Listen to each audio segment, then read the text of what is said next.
గౌతమ్ బుద్ధుడు తన దగ్గరున్న శిష్యుల్లో ఒక శిష్యుడు బాధగా ఉండడం గమనించాడు.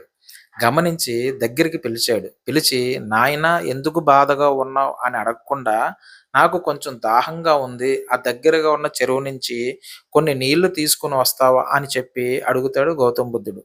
అయితే శిష్యుడు చెరువు దగ్గరికి వెళ్తాడు. అంతకు ముందే ఆ చెరువు మీదుగా ఒక ఎద్దుల బండి వెళ్ళడం గౌతమ్ బుద్ధుడు గమనిస్తాడు. అయితే చెరువు దగ్గరికి వెళ్లి నీళ్లు చూస్తే నీళ్ళన్నీ మురికిగా అయి ఉంటాయి.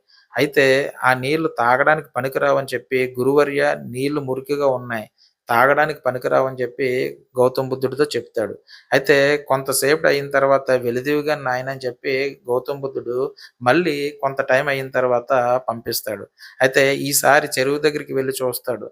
నీళ్లు మళ్ళీ స్పష్టంగా, శుభ్రంగా మారిపోయి కనిపిస్తాయి.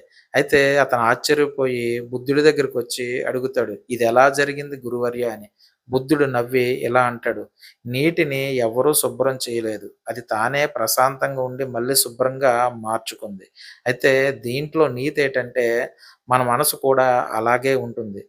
కోపం వచ్చినప్పుడు, టెన్షన్ వచ్చినప్పుడు మన మనసు మురికిగా మారుతుంది. కానీ కొంచెం సమయం ఇచ్చి ప్రశాంతంగా ఉంటే మనసు మళ్ళీ శుభ్రంగా మారుతుంది." అంటే ప్రతి మనిషికి కూడా ఏదో ఒక సమస్య అంటూ ఉంటుంది.